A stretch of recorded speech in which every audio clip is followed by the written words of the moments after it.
Welcome to Macon Memories. This is Lynda Wright at Randolph-Macon College. Today is January 23rd, 2013, and I'm here today with Janci Caldwell, library cataloger. Janci is retiring after more than 25 years of cataloging at the McGraw-Page Library at Randolph-Macon College.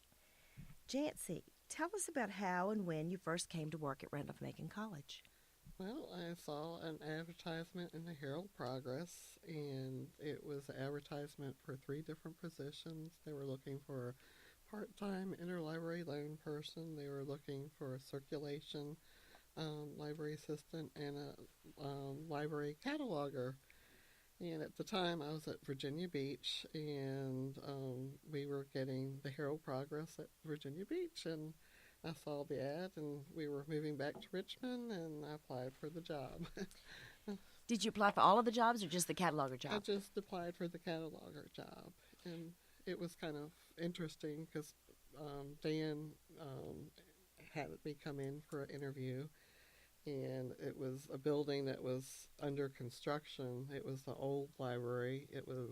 The main entrance was from Henry Street in the main stairwell, and he had a temporary office up right behind the back of the elevators, and he had me go up, and he was very proud and was showing off his building that he was having under construction, and was showing that there was a new addition to the library being built, and he gave me the interview, and then I got to see Louise Richards and Flavie Owens. Flavie Owens had a room up in the second floor stacks in one of the carols, and she seemed to know some of my husband's family, so that was kind of a cute little interview with her. And Flavia was the former library director, and so she at that time was working part-time in the library, or after she had retired? She was working full-time, but she had stepped down to be the acquisitions librarian. She had decided she didn't want to do the actual building and take that on of the construction, so that's when they hired Dan Bedsole to do that and have the constructions of the new library. But that was really interesting because like circulation was like in a small little room right now, I guess, where the children's collection is. Mm-hmm. And it was a teeny tiny room with about, like, I guess, four people. There was like Louise Richards, Eleanor Wallace, Fran Grimes, and they were just hiring me. And we were all in one little room that was like behind the temporary circulation area, and to the left of that was reference. So it was a very small, teeny tiny area, and they were just building on the addition behind it. I had heard before I had come that there had been a beautiful open balcony where you could overlook, and you had the newspapers, and but I never saw that because the first floor was already completely done by then. So, but it was a tiny staff. So when you first came, you were working in a construction zone, so it was noisy with a lot of building going on, or They had these plastic sheets in the back wall where they had men coming in with hard hats, going back and forth through the building, so you never knew what to expect when you were working, and it was really rather interesting. I don't know. Well, tell us, did you have a background in cataloging when you came? I had worked at the state library for 5 years, and then I had worked at general accounting office, so I had done cataloging in both of those positions. So. And did you get a lot of on-site training to do things the way Randolph-Macon wanted them, or Louise Richards, did she train you? She did the training. It was, I remember coming the first day, and they said, here are some books. They had most of their collection in Dewey, and they had just made a decision to start doing LC, and she said some basic rules and said just start cataloging. So that very first day I was cataloging my first truck of books. I thought, wow. And then they were Good. also, she wanted to learn how to do, I guess, there was something called the micro cat me, Mm-hmm. and it was a new program. And she gave me this manual and she said, well, we want to determine how to run this overnight so that it can be, records could be produced Yes. at nighttime, which was a lower cost. So that was kind of fun. The first day, I got a manual to figure out. Uh-oh, and I guess it was Fran Grimes and I sat and poured over that manual, and we finally, between the two of us, figured out how to have it run. We had a few times when it didn't run, and then we would find out that, oh, well, we need to do the step two. So it was about 3 trials or errors before we got So it that was an going. OCLC product, wasn't it? Right, That right. cat me that ran overnight. And Hmm. at that time, were you still producing catalog cards? We were. It was a card catalog. You would produce you go in and find the mark record on OCLC and produce the record, and then you'd have cards that would come in, and it was, you'd wait a week before the cards came in, and then you would compare the mark record with the cards, and there were sometimes so many cards per set because it was added entries for the main entry, the personal author entry, the subject headings. So for each set of cards, you would tie it up with string, Mm-hmm. and Fran Grimes and Eleanor would drop the cards in the main catalog. It wasn't a dictionary catalog, it was a catalog that was author, title, and then we had the subject card Mm-hmm. catalog, but it was in the shape of a U. Mm-hmm. And Fran would drop the cards above the rod in the card catalog, and I would go behind and make sure that the filing was accurate and in the correct place. So it was a lot of filing cards. Yes. And anytime that you had a subject heading changed, it was so antiquated, we had electric razors that you would erase the subject heading with this electric eraser, and retype the subject heading on the multiple sets of cards so that it would have the correct information, Yes. and then refile it. So it was a lot of tedious um, things to do. So even when they were doing the renovation, they were planning that around a very large and growing, continually growing card catalog. And where was that in the existing library, and where was it as the library opened the new edition? The card catalog, I believe it was in the technical services area, the shelf list, Yes. but Uh-huh. the card catalog was still on the outside so people could get it. Mm-hmm.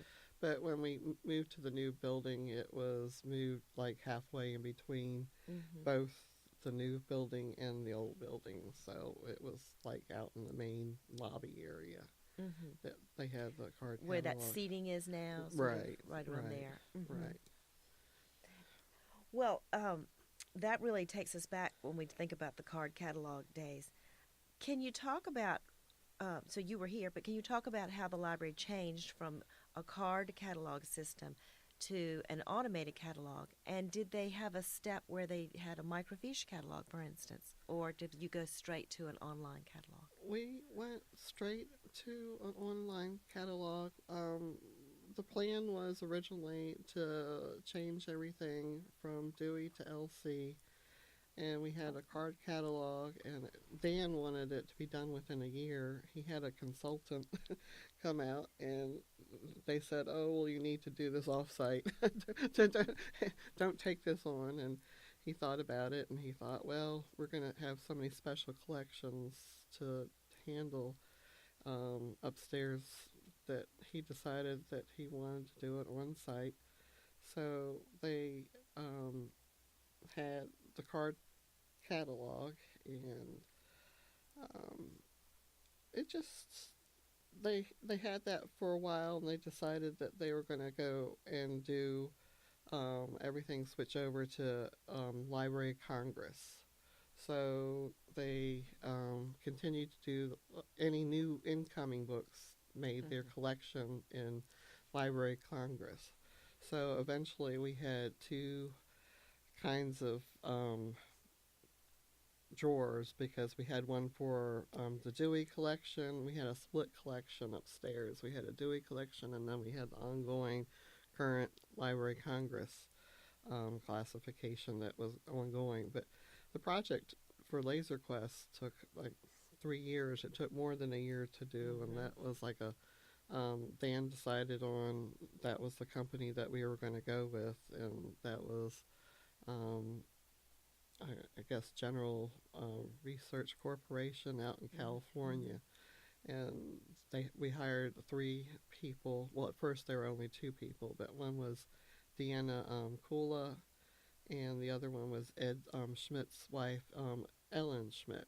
And they took the card catalog that was Dewey, and with Laser Quest, it was a database that they looked up the different cards, and put the information on that from the 090 field and the 050, which is the call number, and they made sure that they had a Library of Congress call number.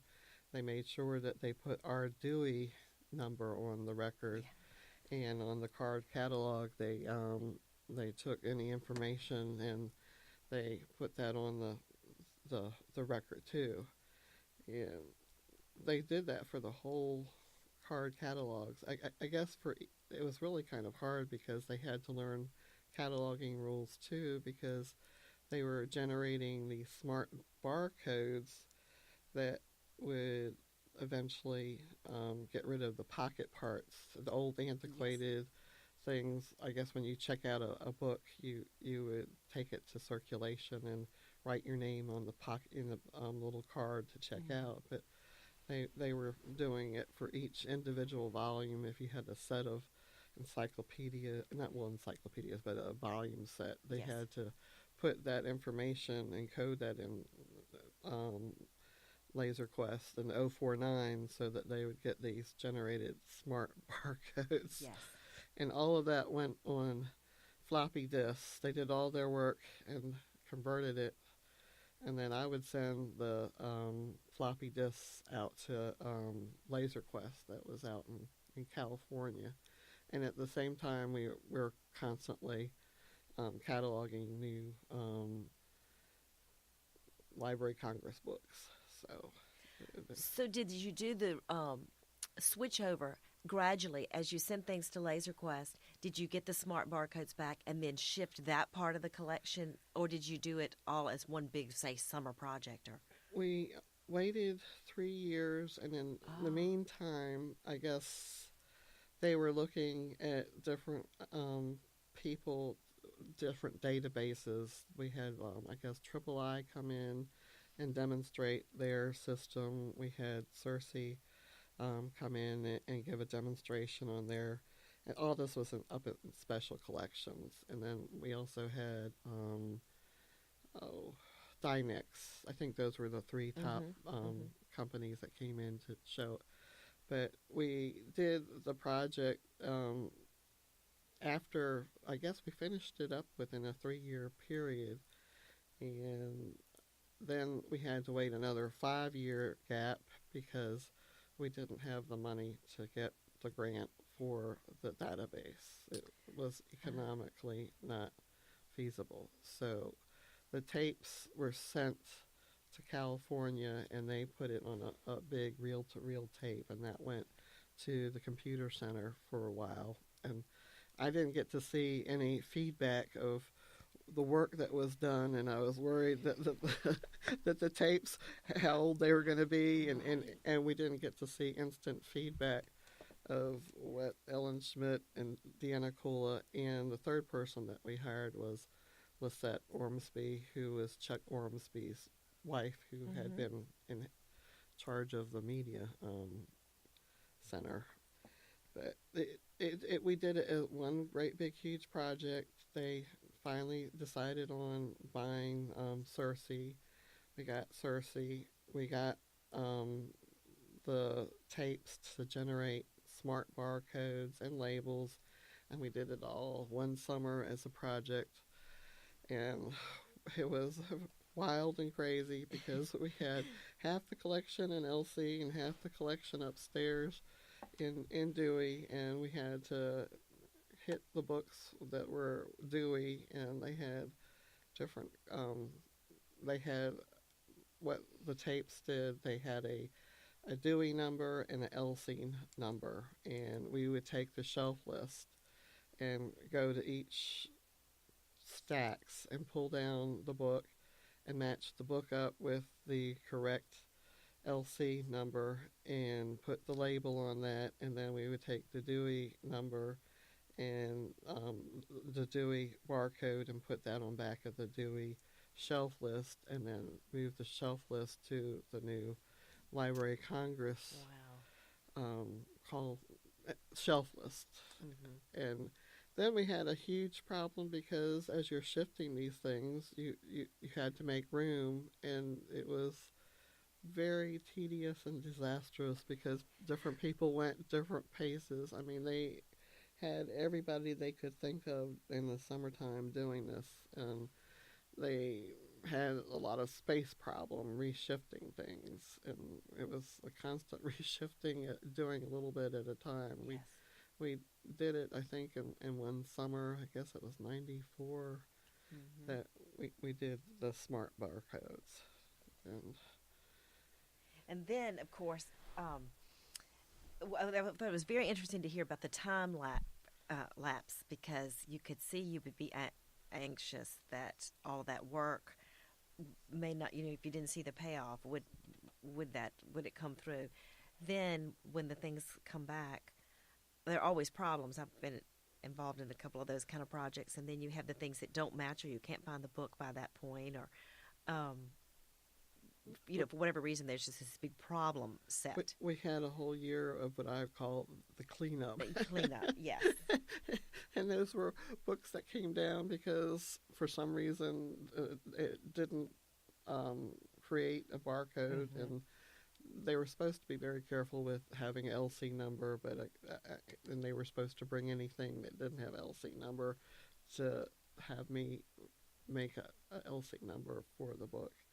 But there were so many other different problems that they came across while they were doing it. They had the old-fashioned cataloging rules where they just would type on the card saying, oh, well, even though this is another edition, we're just going to put it on this card too. So we had to do the splitting up of marked records so that it would go on the right book. And it was some very everything wasn't done perfectly. Right. Well, it's so much detail. Right. Well, was Louise Richards in charge of that project mostly? Was she supervising and laying out the procedures for that? She kind of stepped aside, and Dan asked me to do it. So I did it, and I came up with what should be done, and I supervised Lisette and Ellen and Deanna.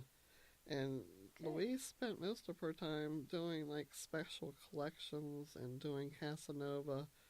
She was more into what system to buy, so she was doing that part of the job and figuring out. And I think that's Dan kind of took over at one point and said, okay, we're going to go with GRC.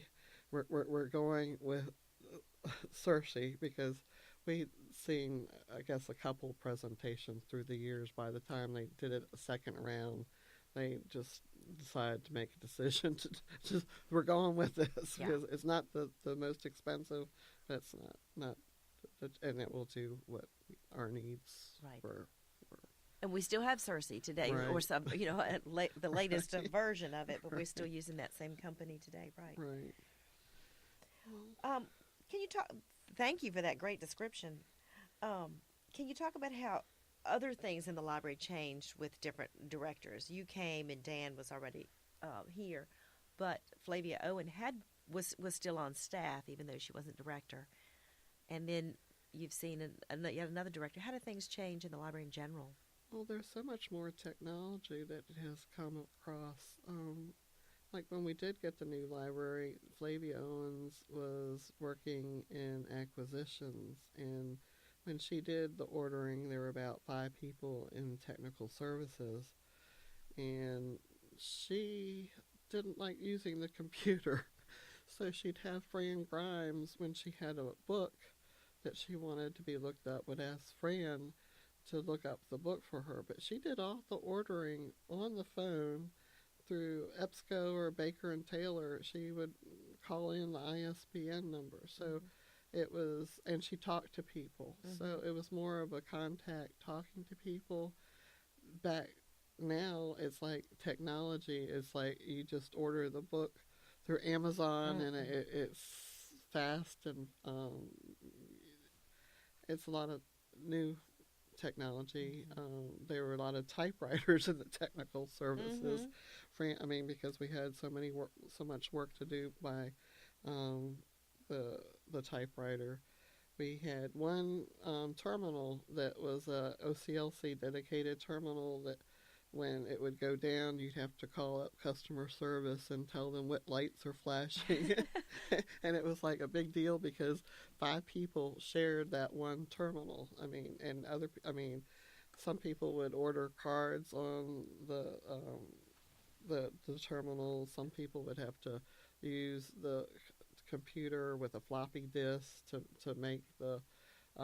It was this old antiquated thing called sealing, which was almost like a sewing machine, which it had the tape that came down and wrapped around, and then you would type in your label. Or if you were doing it automated, you do this program with a floppy disk, and the floppy disk would remember the call numbers to the books and would print a pocket part and the call number. And it was really rather interesting. We had the labels were so sticky that you had to heat it up on a heating pad and press down the labels so that the adhesive would stick to it. And that's why some of those, you can see where the sealing labels are. They have like little dashes. And that machine was just absolutely hideous. And the one person that could fix it most of the time was Fran Grimes. We'd say, "Fran, the tape's not hitting each other and it's not going up," and she'd come over and she would fix that thing, and it would run again. But it was very low tech. We even had, I think, only just 2 telephones in the back area. One was on Flavia's desk and one was on Louise Richards, and so we all shared the phone. So anytime the phone rang, we were running around answering the phone, taking messages. And, it was interesting. How about physical processing materials? Has that changed much, or is that more the same? The physical process, it's about the same thing. They used to have like hidden pages that they would put our Randolph-Macon seal. We had like page 91 where they'd put the Randolph-Macon seal to make sure that it was our book. They had pocket parts, and they had the cards for checkout. They had the label for the book, so that part has changed in some sense. I think it's easier now with the products that we have now are much less hard to use. Yeah, things are a little bit quicker and easier. Yes. And there's no more cards to look at, and everything is faster because you're more at the computer nowadays. It's a little bit cleaner because you're really doing everything on the computer, and except for some minimal physical processing, everything is online. I guess the access for the catalog. Well, Louise Richards was here until 1990, and then Elizabeth Sudduth came. What types of changes did she oversee? Well, Elizabeth Sudduth was here, I guess, after she actually helped oversee when we were doing the converting of the library shelf Mm-hmm. list upstairs, the actual physical putting the labels on. Mm-hmm. So she was there for that and the cleanup, and I guess she was there initially for the new Cersei computer. Uh-huh. So, oh, we had everybody got a computer on their desk too, which Yeah. like that was amazing. I don't know. We went Right. from typewriters to everyone having access to a computer, so we weren't sharing in a 7.5 hour day the same terminal. Yes. Yes. So that was a big change Right, when, and then right, everyone could do their own works and right, do work simultaneously. right. How did things change in the library? Not just tech services, but were there any other significant changes? You moved to a new building, and then you had an online catalog. But can you think of any other changes that happened in the library in general over the 25 years you've been here?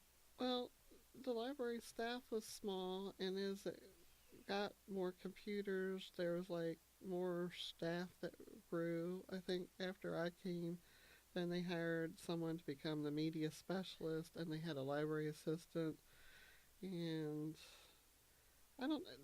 They had more needs for different areas, Mm-hmm. so more people. I Mm-hmm. think I can't think of anything else other than the building changing. Mm-hmm. I don't know. Well, the library today is very much a social hub. And, the students come and meet, and there are lots of different groups that meet in the library, and it seems like it's a center of campus physically. A lot of people come in here, not necessarily during library work, but a lot are. Was it like that in the old days? I think because they had the card catalog, they physically had to come in to do their research, or if they wanted a Mm-hmm. question, they had to come in and see a reference librarian. Mm-hmm.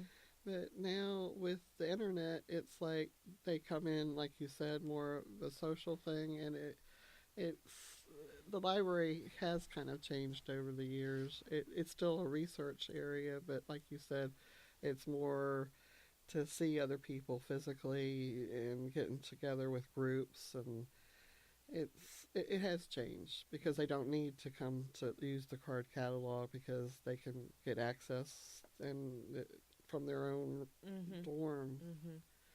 And even for all the periodicals, it used to be like you say, they were in paper. You had to Mm-hmm. come to the library, use an index, Mm-hmm. and find the periodical on site. Mm-hmm. Now they can access all of those anywhere, so that has changed it. And so the library is really used as a space that people value, a study space and a gathering space or meeting space. But its access is it is not confined just to the building anymore. So that's Right. a big change. Right. How about any changes in the life of the college or big events in the life of the college that you remember? Anything strike you? Well, it seems like they're getting more funding to for the buildings. They're Mm-hmm. doing more dorms and football fields, and they're making the Brock Center. I mean, that was a big to deal too because they wanted a place for kids to be able to do sports. There seem to be growing and doing nice buildings. Mm-hmm. The things that I remember the most, though, are like some of the special events and the people that I've kind of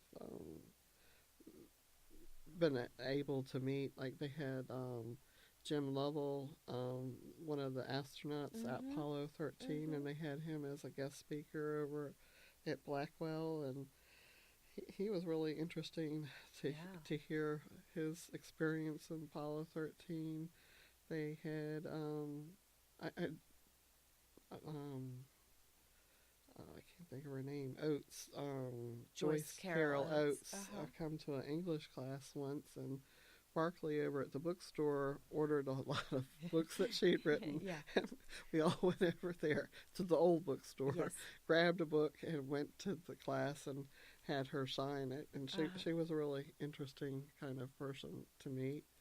And then for the library dedication when it first opened, Flavia Owens had Tom Wolfe come as a guest speaker, Oh, wow. and he was kind of entertaining. Uh-huh. And I think he was asked that another year, and I thought, oh my goodness, his speech is almost the same thing. I thought, oh, well, this is interesting. Oh, dear. Pulled out his Randolph-Macon speech, huh? Well, speaking of personalities, can you tell us a little bit about any particular things you remember about Flavia, who was the library director here for about 40 years, and then, as you mentioned, stayed on in a not as director, but continued to work in the library even a few years after that. Well, she was really a nice, sweet, genuine lady. I thought she just was. She knew a lot of people on campus, and they had a lot of people that would come by and stop by and see her. She did like to smoke cigarettes. She would go out, and Fran Grimes smoked cigarettes too. They'd like to go out in the back area and smoke every once in a while. And it would be interesting to hear Flavia when she'd get annoyed or something.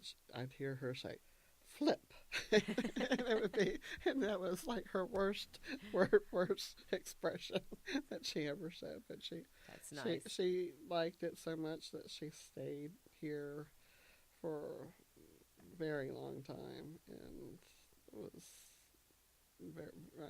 a very nice, sweet lady. And I'm so glad that they have a picture of her up in special collections. Yes, a lovely portrait, and I think she's the only only woman represented in an official college portrait on campus, at least that I'm aware of. So, and she was really very well respected, and I'm glad you had the chance to work with her. Well, as you think back on your 25 years, what's been your most satisfying experience at Randolph-Macon? Well, I guess being able to see something that I worked on and have the collection in Dewey be converted to Library of Congress, that was a good experience to be able to be here long enough to see it all the way through and see that it all came to fruition. I mean, that it all came about or whatever. It's been just nice being able to work here and to catalog books and have instant gratification that maybe someone is using that book when you have done what needs to be done, and hopefully that they can find the book. So, well, you really can walk around the library and see the results of your work in the catalog, and with seeing students using materials, and in a walk through the collections, you can see how much you've contributed to having those available to students, and for many years. And the good thing about that is they'll be available for many years to come. I hope so. So that's really a wonderful reflection of your work. Thank you. Is there any other memory or story or reflection you have? No, I met a lot of people here, and they've been all really nice with all interesting backgrounds. And when I first came here, I thought Fran Grimes, that had been here 15 years, I thought, wow, that is a long time. But I was always amazed how certain people knew everybody on campus, and she just knew everybody. And I remember James Henry over at the printing office. He would come over, and he would just keep us laughing because he just was a funny, nice person. And I also felt like there were a lot of people that knew each other. I mean, there were families here. I mean, and someone would have to describe the relationship to me. So I go, okay, they're related. But Ashland connections, yeah. Right, Ashland connections, yep. So it's been nice. Well, it's been a great run, Janci, for you for 25 years, and we celebrate that. And thank you so much for coming in and sharing these memories with us today. Thank you very much.